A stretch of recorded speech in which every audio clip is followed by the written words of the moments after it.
Hello and welcome to Nucleus Investment Insights. Apologies for that false start there. I am a bit out of practice when it comes to broadcasting live. So today we're going to look at, has the RBA gone too far? The RBA has increased rates 12 times for a total of 4% over the last 13 months. And evidence suggests that rate changes can typically take anywhere from 6 to 24 months to actually flow through to changes in consumer behaviour. Thus, we would not expect the impact from this month's hike to start hitting the Australian economy until at least the end of this year. With this in mind, we asked today whether the RBA might have been a bit gung-ho in its tightening. And to do so and interrogate this question, we have Nucleus Wealth Chief Investment Officer, Damien Klassen. Welcome, Damo. Hi, Shelley. I'm Shelley George, Chief Operating Officer at Nucleus Wealth, and I'm coming to you today from the lands of the Gadigal people of the Eora Nation. Before we kick off, I just want to remind you all that the information in the show today is general in nature and general advice. It's not going to represent necessarily or take into account your personal situation. But if you do want to discuss your personal financial situation, you can go to our website, nucleuswealth.com/contact, and you can book a call with me. No, not me, sorry, with Sam to have a no obligation chat. So on that note, I'm going to hand it over to Damian. Thanks, Shelley. So I think what I wanted to run through, I guess, is and the reason for doing this is there's been a spate of data that has come out in the last 3 or 4 weeks that really show that there's been a consumer downturn. And I guess the question is, this might just be anecdotal. It might just be, coincidental. And what we might be seeing is a number of companies that are really, really doing it tough. And there's a whole bunch of other companies that are actually doing fine, but we've only seen the ones come out that are starting to warn on their profits. So that is possible. But the flip side is that actually we are really starting to hit the sort of key points in terms of the interest rate rises as people are rolling off is starting to hit its biggest months, and we're also starting to see that consumer confidence following this last rate hike really took a bit of a tumble. And the question is, have we hit the point now where the chickens are starting to come home to roost? And so we also sort of wanted to run through, I guess, what the RBA's arguments are and what their latest thinking is, and then sort of look at some of these leading indicators to just sort of show what's going on there and pose that question. Great. So let's start with we'll start with the CPI, because that's probably where this the most recent I guess jump really came from, or the most recent sort of spate of hawkishness from the central bank and the thought that actually they're going to have to keep raising rates. And so we had what I'm showing here is a chart of the quarterly CPI, which is sort of the official number. And then they've got this, we have now a monthly CPI indicator, which doesn't sort of update everything, but it's sort of designed to sort of give an indication of where a much higher frequency indication. So it's not the full calculation, but it's at least a partial ones. And the thing you can see, that the key one there is right at the end, there's this little hook up where inflation was falling quite rapidly for a number of months. And the quarterly numbers are still down, but we've got this little hook on the end, and this question about, look, is inflation starting to reaccelerate? I guess the key parts I'd note from that was that there was on the upside, so the things that were really sort of pushing that up was rents, and that is going to keep going for some time. The other one was holiday travel was up significantly, was sort of like 7 or 8%, depending on where you looked at. And that was one of the key drivers of it. So that's sort of your big positives. And I guess the question is, are they sustainable or whatever? But on the flip side, Can of the I big just negatives. ask, what was driving the inflation in holiday travel? Yeah, I mean, do you have any idea? Because obviously we've talked about the rent situation. I think it was relatively broad based in terms of both airline tickets and accommodation as well. All right, thanks. Was up. And both domestic and international on those. So the other thing was, sorry, lost my train of thought. Oh yeah, so the other thing was actually energy was energy, which we think is quite a big issue still, was actually a detractor from it at the moment. So that's not going to last. That's sort of the other, I guess in the favour of saying, okay, this inflation could keep going. Now, we ran a podcast a couple of weeks ago just talking about the whole idea that and Leith had Leith on for that one, is that, look, the inflation is largely housing and largely energy is sort of the two key components that are coming through.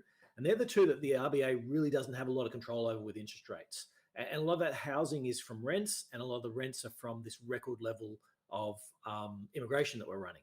And so really what I guess what we're saying is raising interest rates doesn't mean there's fewer people coming to Australia, and it doesn't create more houses. And so there's still this housing issue. It does mean that when you do it, eventually people will, once they start losing jobs enough, they will start squeezing up and start, they'll lose a job and they'll have to move in with somebody else. But it's, that's rising interest rates at the moment isn't really affecting that. And anyway, the time frame is not right. It takes obviously a lot longer for those things to come on board. And so, like on this point, sorry to jump in, Damien, but I just thought about this recently, and I'm not hearing a lot of people explicitly talking about it in the media. Is that I guess what the RBA is specifically doing is trying to reduce the living standards of Australians in order to fight inflation. Like what you touched on it there, when it's like you've got to increase the number of people in a household, not by choice, because they have to. And yeah, and pin that thought, because it's about to get worse. Sorry. All right. let's come back to that, because it is certainly an issue. Okay, so that's where we are on inflation. If we look at energy, and I'll just touch on that quickly. This is just the last 3 or 4 months of the benchmark gas prices. Now, I just want to highlight that in April, we were talking about gas caps. There is a gas cap of $12, and in April it looked like actually we're hitting the gas caps. That's sort of, we had this long flat part, and then we had 2 months of gas prices well above the notional caps, and really not much news from the media. There's recently we've had some comments from manufacturing, and they're just talking about saying, well, yeah, they've either copping much higher prices, or actually they've just got a supplier strike. They just can't get the volumes. They can't contract to get the volumes that they want. And so this is ongoing. I mean, prices have actually come back in the last few weeks, but there's this is in spite of the gas mechanism that Rex Fitzpatrick was talking about. That's supposed to ensure volumes of $12. Yeah. So despite the gas cap, so to speak, of $12, it ran up to sort of $20 for large parts of May and June, and that flows through into the energy prices. Now, again, they've come back recently, but you can sort of see that I've got a chart now showing that the prices used to be $50 to $100 when at the peak of the whole Ukraine invasion, the start of the Ukraine invasion, and for most of that 2022, they were up at sort of $300 or $400. They did fall back to still $100 to $150. So somewhere between double and triple prior rates. In the last couple of months, that ran up again to sort of over $200. And this is as gas prices in America have absolutely crashed, and gas prices in Europe are going much lower as well. So I guess the message is, and one more bit is, we are on the retail prices tend to be a trailing average on some of these, and we are in for a reasonable increase in terms of prices at the as at 1 July. Is that capped to 25%? There are caps on the increases, but they'll roll over time, like in terms of. So there'll just be a delay once they stop increasing by more than 25%, then the companies will keep increasing by 25% until they get their margins back where they want them to be. Yeah, that's right. And people won't feel it in the same way that you'll see, you'll get a big rise into this next one, and that'll take through most of winter, and where most of the gas use is.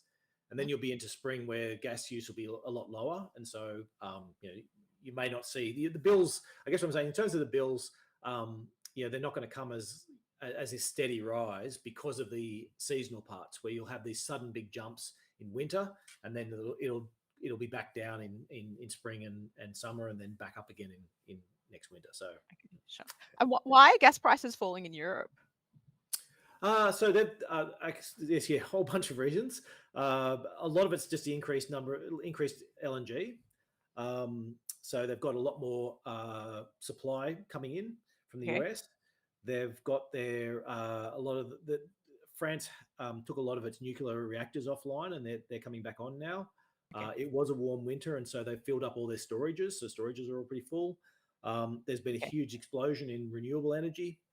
And so it's basically all it's all incremental, but I mean the weather certainly played a big part in it. But there's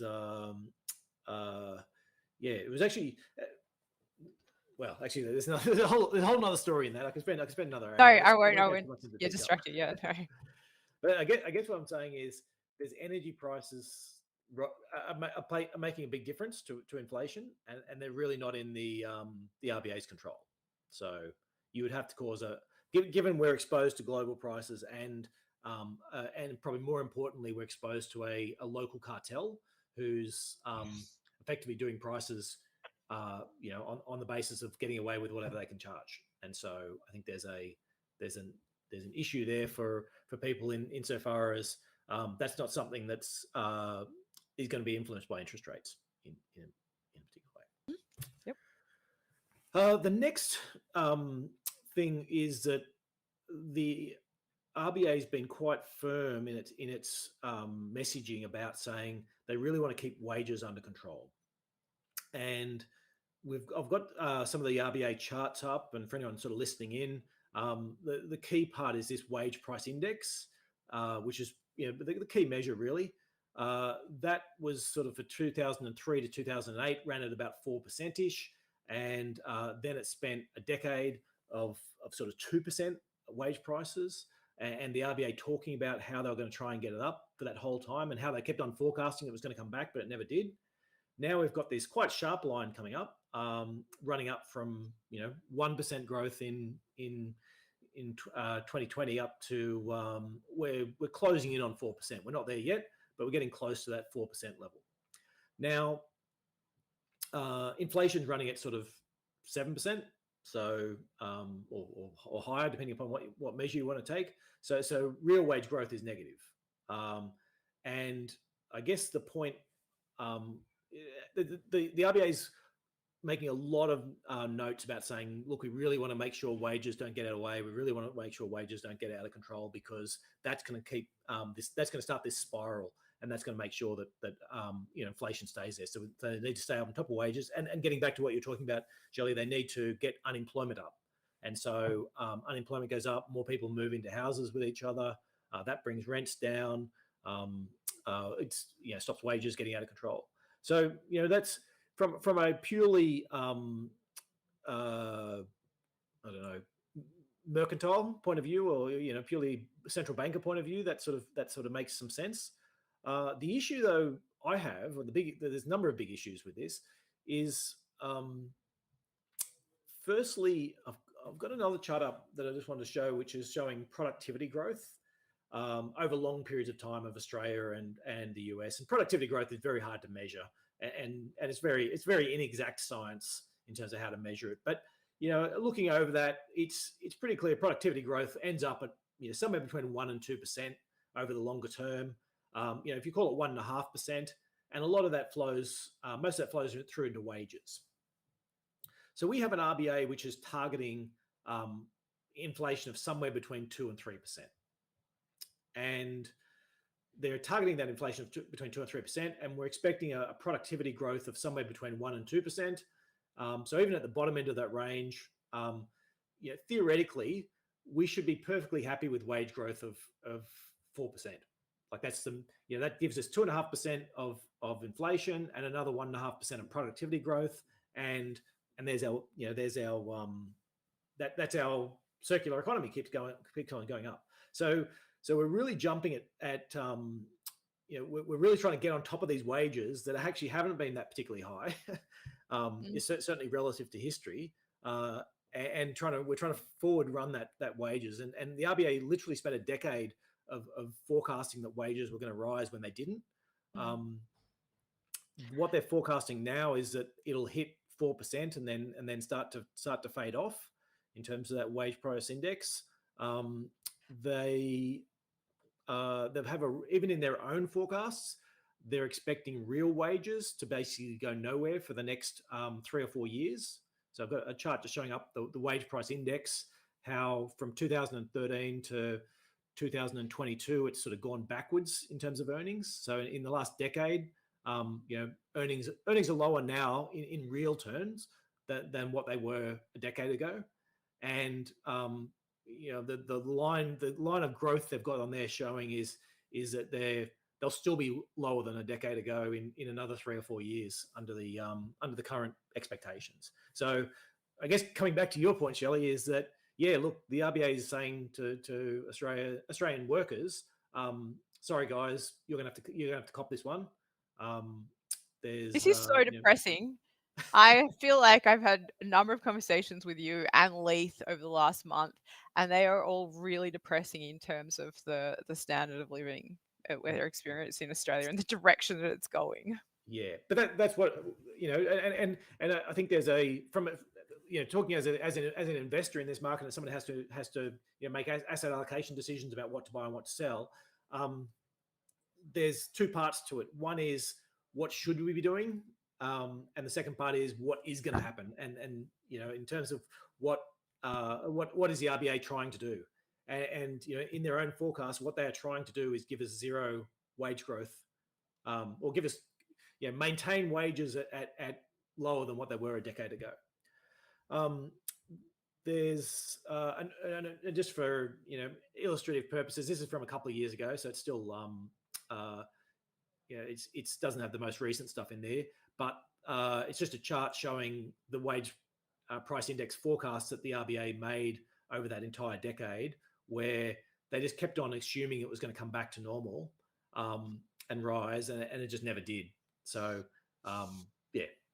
there's I guess they have a track record of overestimating it. Basically, they have got a track record of saying, I mean, effectively, I think their model says wages will revert to their average, and so that's what that's why we keep assuming wages will revert to their averages, and the fact they don't revert to their average is a fault of reality, not of their model, I guess. It's a there's but they actually got to the stage where in the pandemic, in sort of early stages of the pandemic, they'd come out to admit this, and they said, okay, we've got to stop doing this. We've actually got to start relying on actual data before we we can't preempt wage growth anymore.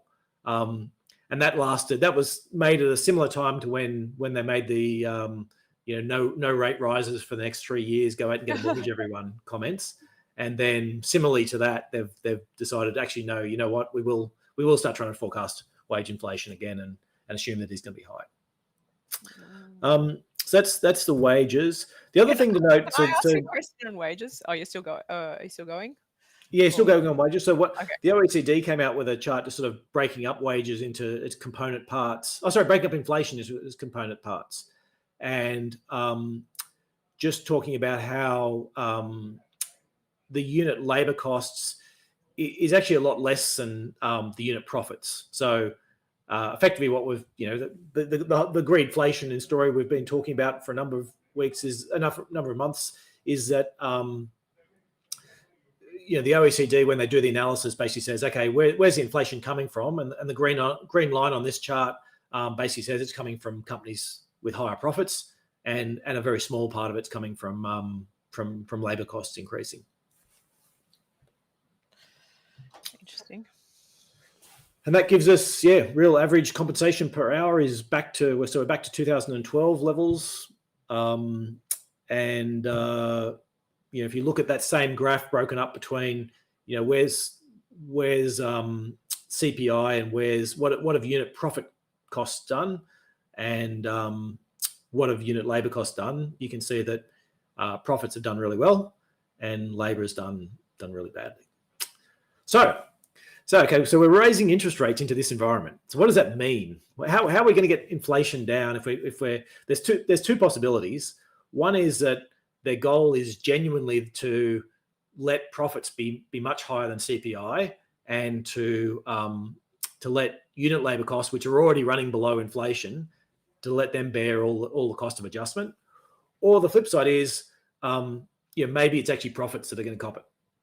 And that's I guess our contention is saying, well, unit labour costs are already pretty low. We know they're going to stay low because we're flooding Australia with record levels of immigration as well at the moment. And so that's actually a question I wanted to ask you about wages. Like, does the RBA talked about their expectations around the impact of that migration on wage inflation? In very, very broad and sort of indirect terms. So they've been talking about it as saying, basically that they're talking about the amount of capital that's in the Australian economy, and it's not enough for the population growth, and we need more capital, and stuff like that, along the lines of basically saying, you can't keep flooding the market with people and not have stuff for them, not have places for them to live, and new roads and all these other things, and it's really expensive to do that, to put that in if you're growing too quickly. There's no problem. That's not actual comment on their impact on wage inflation, though, is it? What's what they said on wage inflation? They haven't really talked much about that. But there is, and certainly, I guess what I'm saying, most of the comments they've been making haven't been an outright, look, guys, if you're going to bring in record levels of people, then you're going to keep wages low, and you're going to have problems with inflation because you're flooding the market and you can't build the stuff fast enough. Yeah. They haven't come out and said that in so many words. They've sort of hinted at it in terms of what their statements are. All right. Okay, so that's our RBA. We've got the population is running at those record levels that I spoke about. So we've got actually our labour force is going to be growing at record levels as well. Do you want to take a break there? Yeah. Yeah. Okay, and then I'll run this, and then we have a question we'll come back to. We'll be back with the investment insights very shortly. Nucleus Wealth is an active and passive investment manager.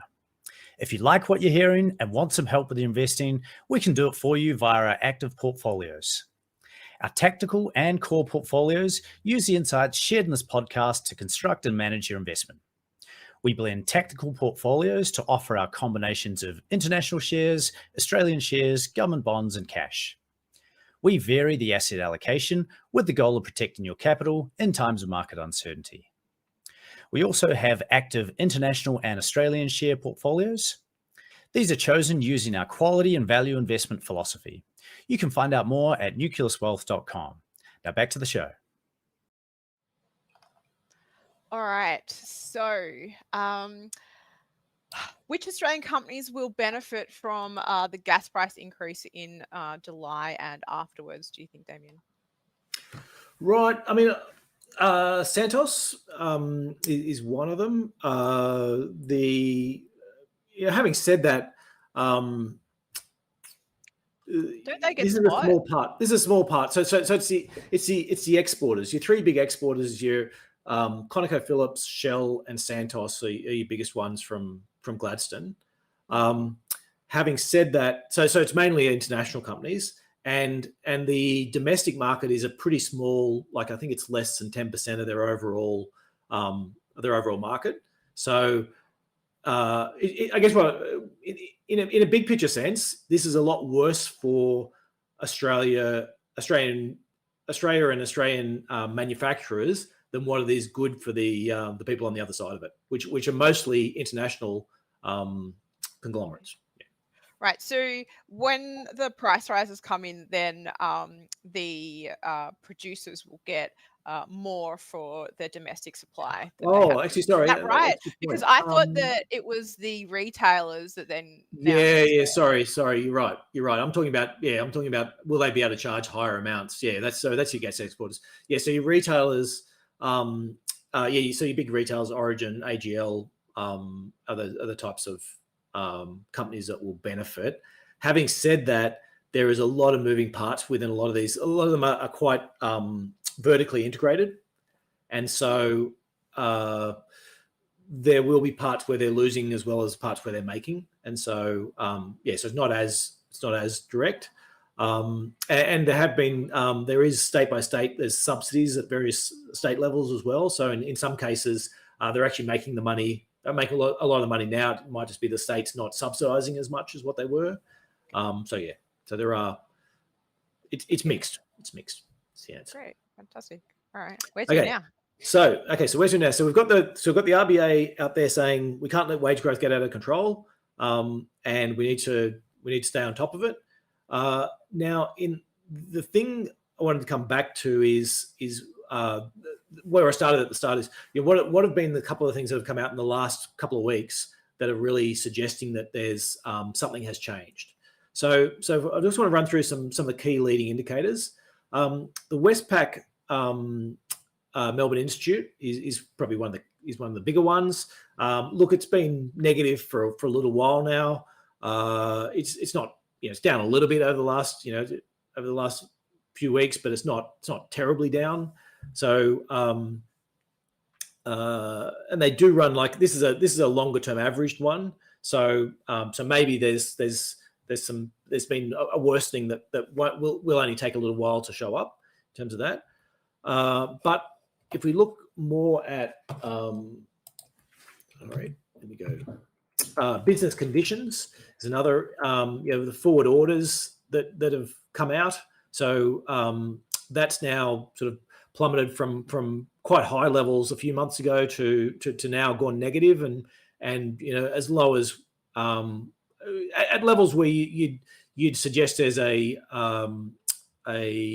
recession coming. If it's maintained at these levels, it is a little bit of a bouncy index, you'd call it. So it can every now and again give you a head fake, but once it sort of maintains a lower level, and it's certainly at levels now that would be suggesting recession. Consumer confidence took another hit. So consumer confidence is really down. That's sort of, it's almost to the depths of where we were in sort of national lockdown levels in terms of consumer confidence. That's your ANZ consumer confidence. There's a few different ones out there, but ANZ, Roy Morgan's one of the bigger ones. It's very depressing to think that consumer confidence sort of people are feeling as bad as they did when they were locked down. Yes, yeah, exactly. We haven't been, for the whole period of 2014 to 2020, when things were pretty bad not pretty bad, but we just had low growth. We just had through this continual low wage growth. Interest rates kept on getting cut. Nothing was going up, except for house prices, and then and wage, and consumer confidence has stayed low. But so that's one part. The interesting one though is when you break that up. So if they look at the readings pre-June meeting, so pre the RBA announcement, and then they look at the readings post the RBA announcement, and there's like almost a 20 right? point. Is that what it says? The most recent one that was on. The most recent, yeah. The most recent RBA meeting. So if they look at the, I guess this is probably the couple of weeks before the meeting, they were looking at a bit of a bounce. And then the couple of weeks after the meeting, looks like it's now sort of, looked like it was going to rise 10 points, and now it looks like it's going to fall 10 points. So there's been quite a sharp change in consumer sentiment post the last RBA meeting and rate rise. Following on that as well, so the other things we've seen, I just want to put into context as well. We've got, in terms of fixed rate maturities, so what I'm looking at here is fixed rate mortgages that were put in at 2% interest rates and are now reverting to 5 or 6% interest rates, depending upon all the different moving factors. But the biggest peak we can see is at that May. So that was like where we went to almost 6% of fixed rate mortgages reset themselves in May. We've got a very similar number in June as well. So we're into the biggest periods, and then it does start to tail off after that. But there's still quite significant numbers of mortgages, every single month for the next year, sort of rolling off, that are going to be facing 3, 4, 5% higher interest rates, depending upon what their circumstances are. So that's our background. So the RBA is still raising rates into this environment. If you look at if you just say how much of is household debt servicing cost going to be as a percentage of household income. So this is sort of based again on RBA projections at the moment, which is really just seeing all those roll off. So that from where we are today, they're still talking about another 20% plus in terms of taking it from I think we're 8 and a bit percent up to over 10% in terms of the household debt servicing costs. So there's significant rises in costs that are just, which isn't from extra interest rate rises. This is just from the effect of the interest rate rises we've already seen as they start to flow through into those as those mortgages roll off. So that's all baked in already. So that sounds like a pretty decent hit to consumers, I guess, discretionary income. Yes.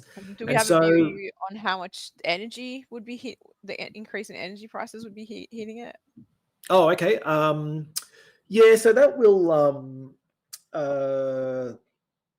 I don't have the numbers off the top of my head, but I think if you were talking 500, so you'd be probably talking an extra couple of $100 for disposable income. Yeah, it'd be. Yeah, actually, no, I'd have to. That's all right. Sorry, I put you on the spot. It's big enough to make a difference. And I think the interest rates are more important, but the cost of the energy is just one more hit on top of that. Okay. So in the March quarter, so this is pre all this, we already had retail turnover, which is just the amount of stuff sold as opposed to the prices. Now that was down 0.6% in the March quarter. And that's on a population growth of about 1.6%. So we've got 1.6% more people and retail turnover still fell. So in real terms, we're talking about 2%. We're selling 2% less stuff than what we were a year ago, as at the March quarter. So Damian, is that January through to March, that period? That's January through to March. So we don't have the So we had no rate hike in January because they don't meet then, and then a February hike, right? That would have. Yeah. So this was and the retailers were still reporting all right earnings as well. So and that's where I guess I want to highlight that this is the part where this could just be anecdotes and cherry picking in terms of data. So in the last 2 weeks, we've had David Jones with a pretty big profit warning, talking about sales down 10%, and in some of the regional stores they're down 30%. I think they even hit almost 40% for one of them, but the regionals in general were down closer to 30%. Best and Less has spoken about the last 5 weeks sales growth is down 13%. With a profit warning. We've had profit warnings from Premier Investments, which is retail fashion, from Dominos, from Retail Food Group, which does a whole bunch of fast food, Michelle's Patisserie and those types of shops. Baby Bunting, kids stuff, Adairs. Like there's been just in the last few weeks, it's just been a steady stream of these companies coming out and talking about significant changes, and often it's significant changes in June versus May. Yeah. So these to me, the ones that stand out there are Dominos and Retail Food Group, which are, especially Dominos, is such a I conceive it as quite a cheap product. So then on the flip side, I guess if you're wondering who's hurting the most from the interest rate increases, maybe it's those with less already disposable income that are having to cut that sort of thing out more. Yeah, you're going from a cheap pizza to a frozen pizza, I suppose, and that's yeah. It's So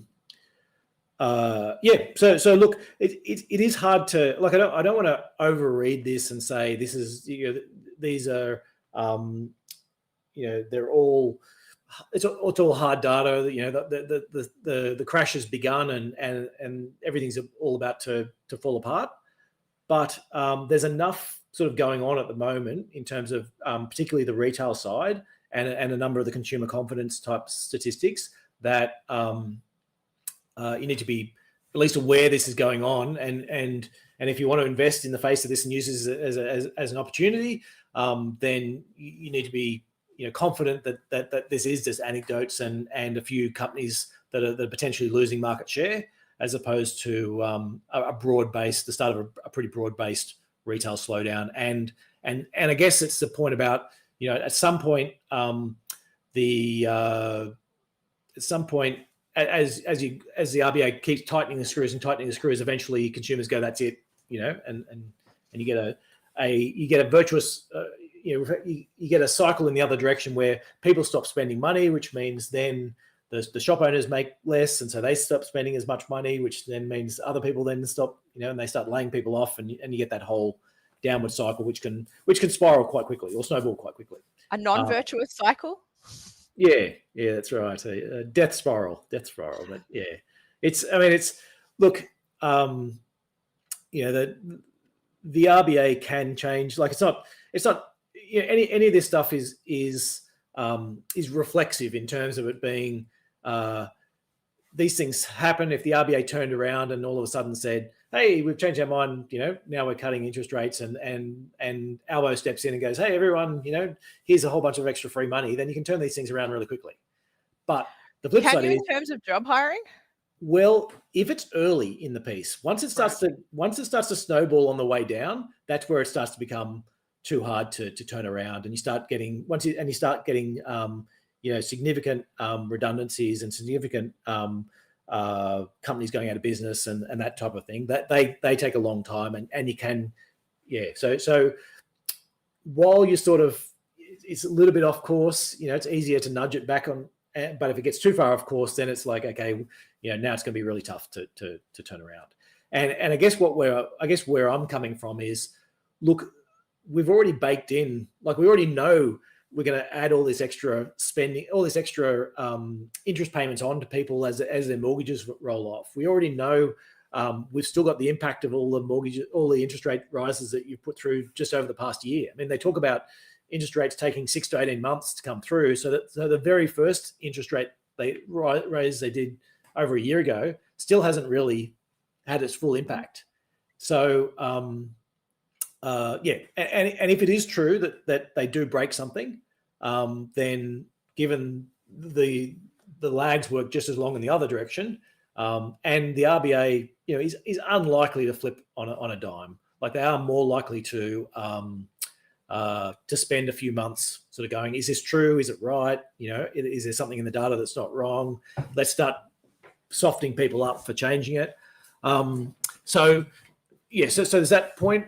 But I guess the other thing with the RBA, I guess on the positive side, is of all the central banks out there, they do have a history of when the data does change significantly, is they do seem to be relatively happy to throw away maybe not happy is not the right word, but they do tend to throw away their old dogmas and either cut or raise rates or do whatever relatively quickly, compared to, say, the European Central Bank or something like that, who seem to want to keep pushing the old stuff through, and then eventually, under duress, they need to change it.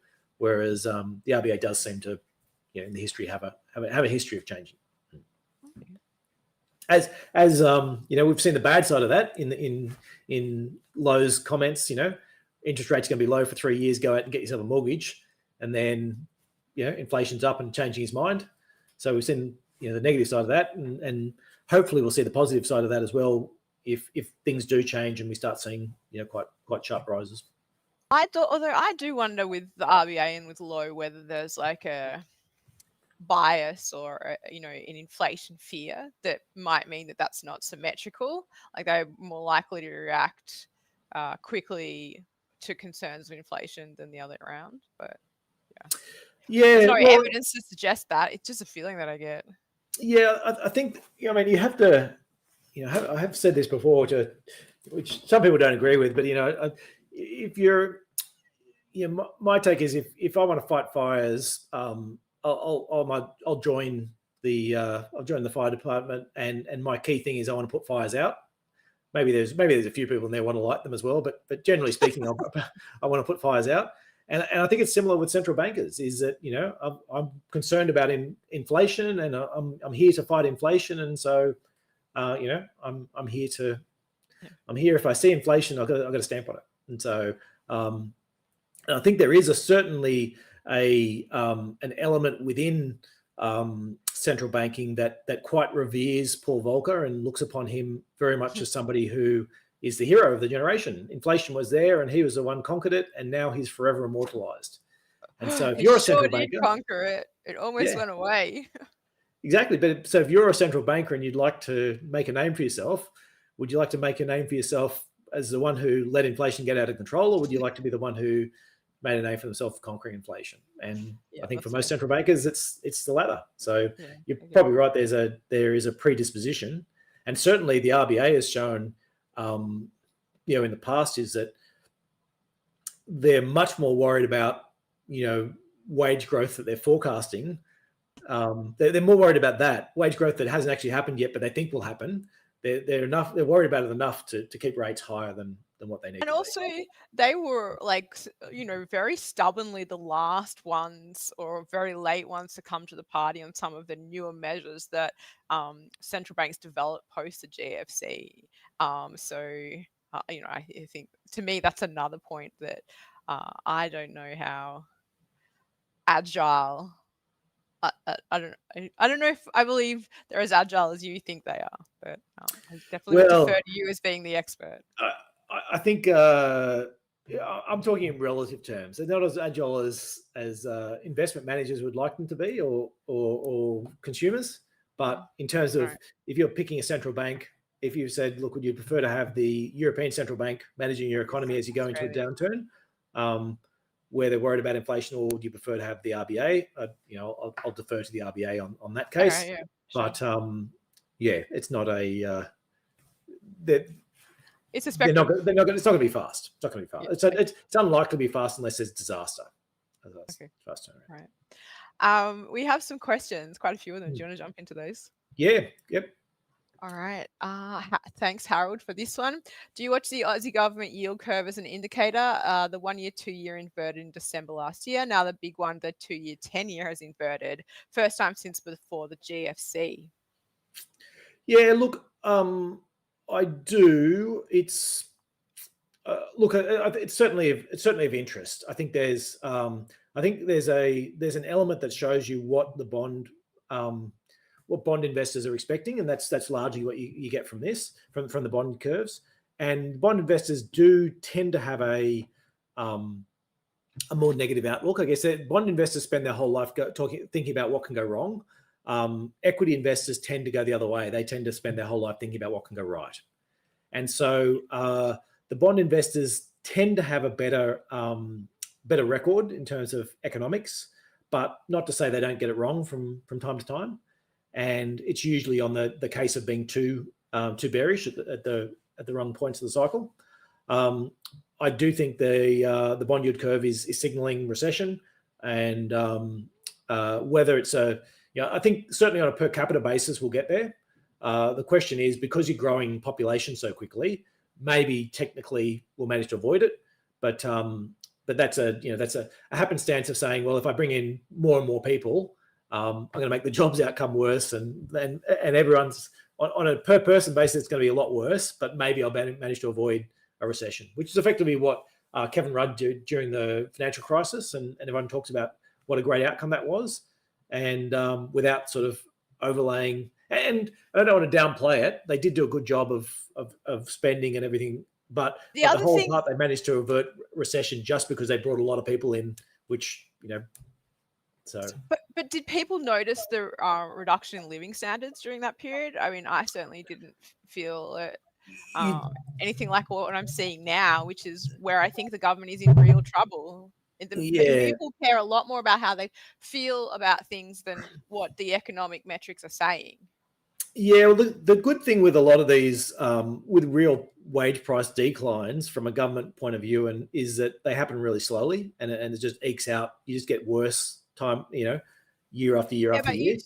your graph showed that it's already been going on for a little while now. For a decade, yeah, we're down for a decade.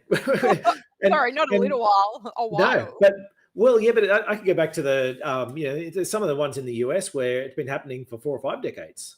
There's wages have been going nowhere for that sort of lower income people, and that takes a long time for people to get through. And I do think my personal view is that one of the things Donald Trump was very effective at tapping into was that real wages went nowhere in the US for lower paid workers for 40 years, and at the same time you had politicians telling people you've never had it so good. How great is economic growth? You've never had it so good, and people are sitting there going, "I feel like I'm poorer than my parents were." Yeah. And then so when Donald Trump came out and said, "You haven't had it good. You're copying it. Vote for me and I'll fix it. I'll cut taxes on the richest people and I'll fix it for you." Is that people, they like to be told, "Hey, what I'm feeling is not."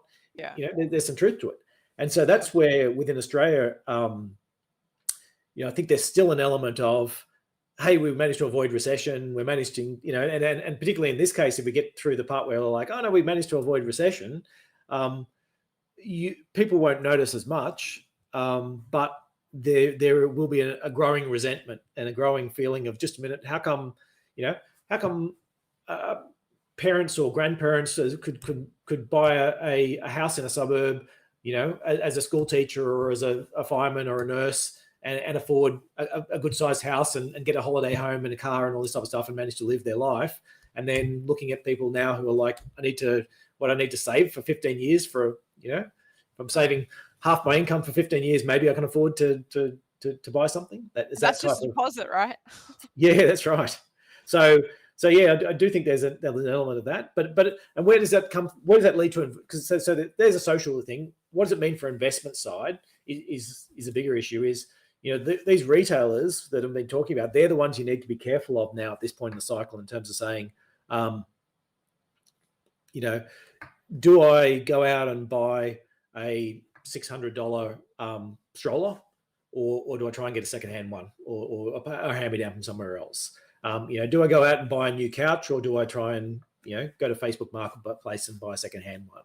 It's that type of thing. Do I buy even as far as, do I get a pizza or from Dominos, or maybe I'll just pick up one from Woolies and stick it in the oven myself?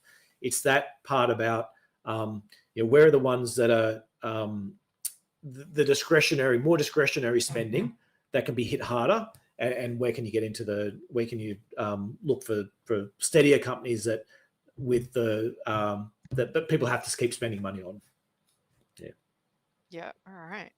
Thank you. All right. Next one. Thanks again to Harold. Do you have a model of the Aussie economy? What's the most important driver that could affect a recession? Domestic consumption, spending of mortgages, facing rate hikes, mining, or immigration? So look, immigration's, in terms of a technical recession, immigration's the big one, in that 1.6%, like if that was zero, then we're maybe we're already in recession.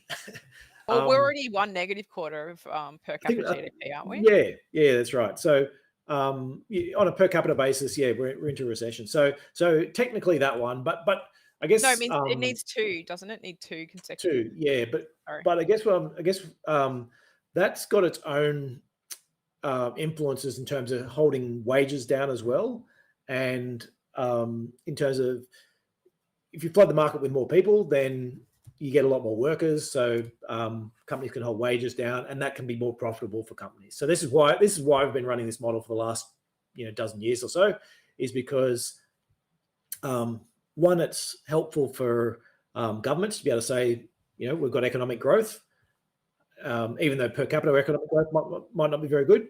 The second part is very good for companies.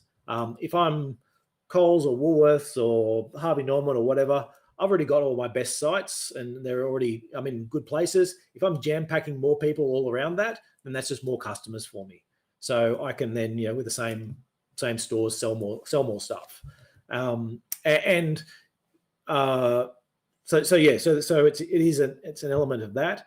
I guess the issue is you want to make sure these things don't get to the stage where they break and that's somebody else's worry. So what else? So that's those ones. The big one though, really is your bankruptcies and unemployments. That's where that will that's what will determine whether this turns into a deep recession or just a shallow recession. So if you get to the stage where if you get to the stage where we see quite meaningful increases in unemployment and quite meaningful bankruptcies and insolvencies, then you can that will spiral out of control, and you get that big downward movement that people can't, that central banks can't stand in front of, or they'll try, but they can't.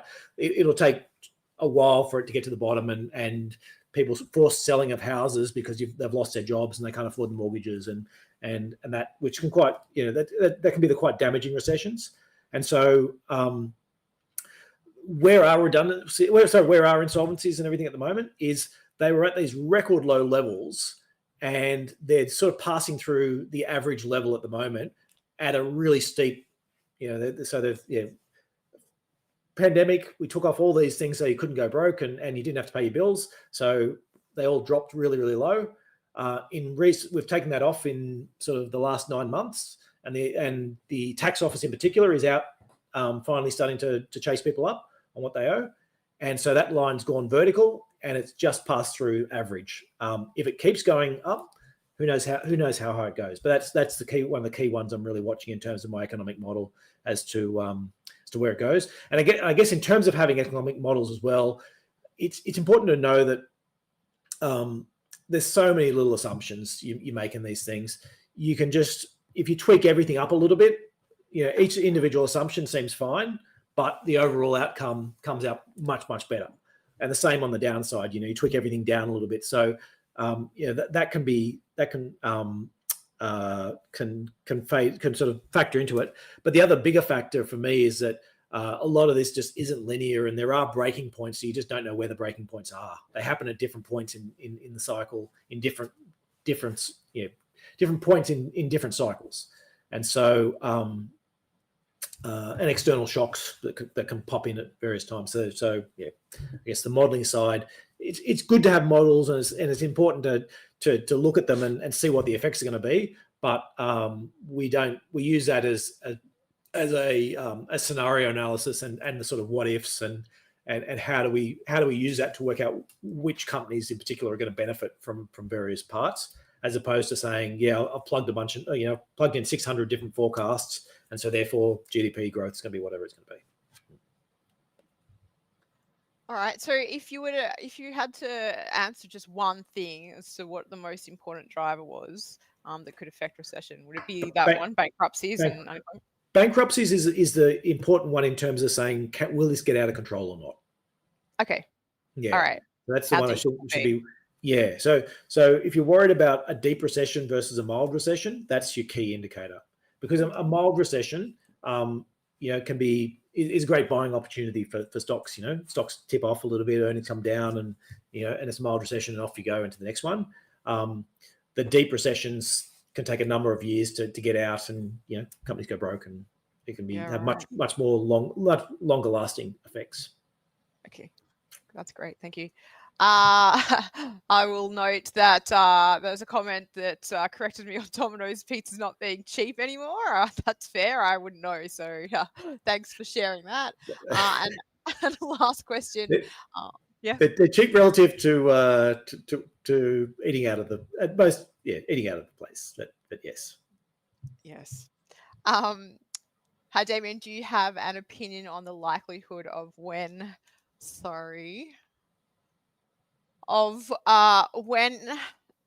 the rates go to plus 4.6%, business conditions continuing where they're going, when an uptick/rise of unemployment would be likely to occur? Unemployment's going to lag. It's going to be if you're looking for unemployment, and actually in terms of the bankruptcy stats as well, they are quite a lagging indicator in terms of this. A lot of this is inferring from what's going on that their bankruptcies are rising dramatically and past the level. And so, if you wait for all these stats to come through, particularly those two, before you decide, okay, bankruptcies are at this level and unemployment's at this level, I'm selling, you're going to be too late for sure. I think I guess what the reason for this podcast is potentially we've hit this point that you're worried about now, which is like, yes, are we going to see this uptick and this rise in unemployment? Because if this is a way it will happen, is you'll see a broad-based retail downturn. Retailers will all start laying off staff. Those people will stop spending money. That'll then flow through the next group. The next group will start laying off staff, and that's the typical way you'll see one of these start, is that something breaks and just the consumer just goes, okay, that's it. There's too many rate rises now. Now we're selling, and then you'll get the next phase, which is the people that are getting laid off start selling their houses because they can't afford the houses anymore, and then the house prices start to tumble, and that's the sort of worst case deep recession type cases. And so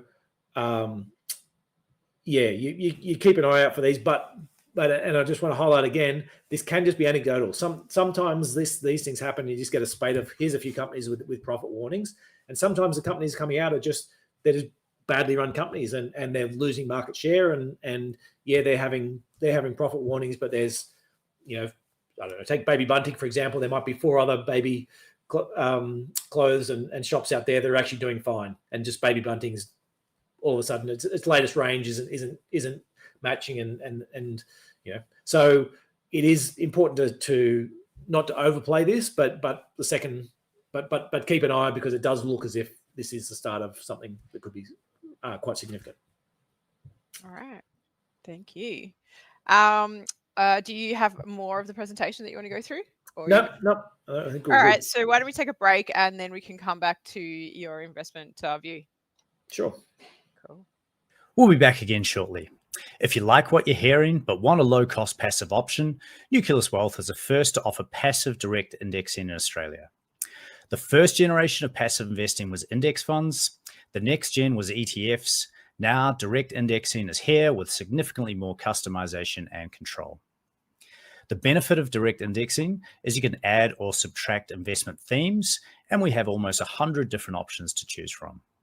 For example, you could buy an international share direct index portfolio that excludes fossil fuels and arms manufacturers and has a tilt towards cybersecurity and cloud computing.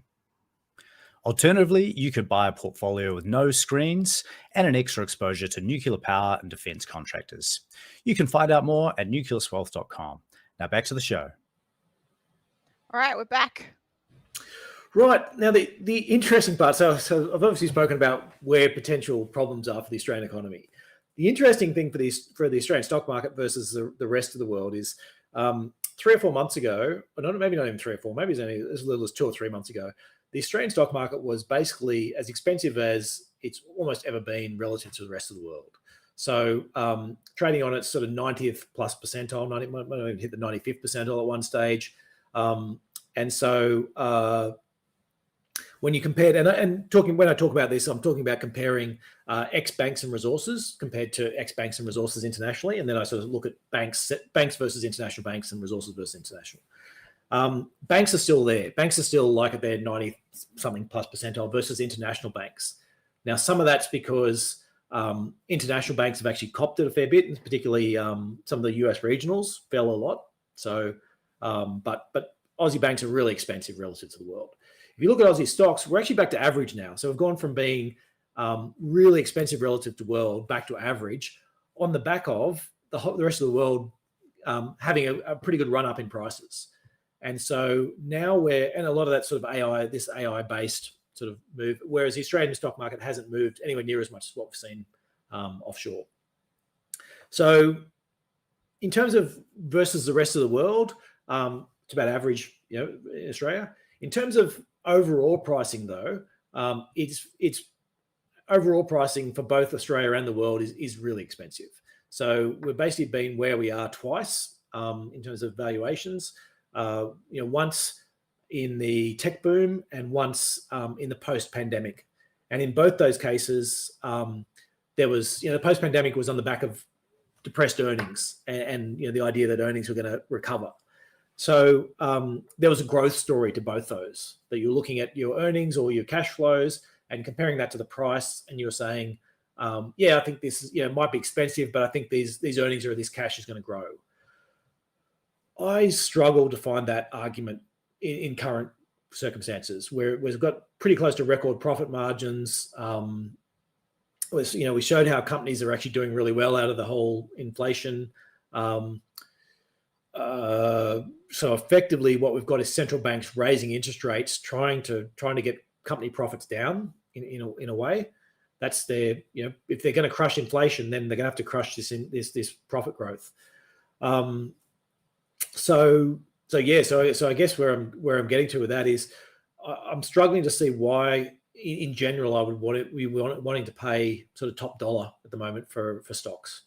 So that means the stocks I am buying within portfolios where we have to buy are defensive, and also there's an idea that things can be wrong. You're never 100% right on all these. You do want to generally have some sort of exposure to stocks. We don't treat this as a 0 or a 1. It's not you're not all in or all out. It's you're leaning into the cycles, and when you think stocks are cheap, then you buy a fair bit, but you keep some safety. And when you think stocks are expensive, you lighten up, but you still keep some exposure over these times. And that's just, things are uncertain. Things can happen that out of the blue. And so, I'm slightly more tempted. I'm starting to underweight more the international, or bring that back to sort of more close to the Australian weighting. We're still underweight stocks, and we do think there's if we're right and this is something breaking, then bonds have got a lot to like at these levels. We've been buying a bit more bonds, particularly at the long end, on the back of this data. All right, that's great. I don't know if there's any last questions from anybody who's listening. If not, we will move to wrap things up. All right. Okay, so Damian, obviously people can catch you live on YouTube at 12:30 Australian Eastern Standard Time, every Thursday. Where else can they catch you? Yep. So occasionally do stuff on Twitter. We post on our website quite frequently. Macro Business, we put some articles up there. Livewire. Where else? Martin North. I do Martin North once a month on his podcast. LinkedIn, Facebook, also all the different social medias.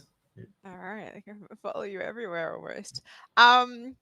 Okay, and so I believe that on Investment Insights, you guys normally have a question of the week. Do we have this on this week, or was I mistaken in that it was my job to organize that? No, I've got that one.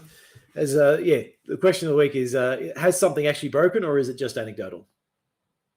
All right, fantastic. So we'd love to hear your thoughts on that. Drop them in the comment section, and we'll see what you think. So, okay, before I say goodbye for today, if you have any feedback for me or the team about this episode, or any ideas for future podcast topics, please let me know in the YouTube comment section, or you can send us an email at contact@nucleuswealth.com. You can find us online at nucleuswealth.com, or give us a call at 1300 623 863 if there's something you want to chat about. If you know someone who'd get anything out of today's episode, we'd love if you let them know about it, share it with a friend, a family member, or colleague, and help our show grow. So thanks again from myself and the team for tuning in, and we look forward to catching you on the next one.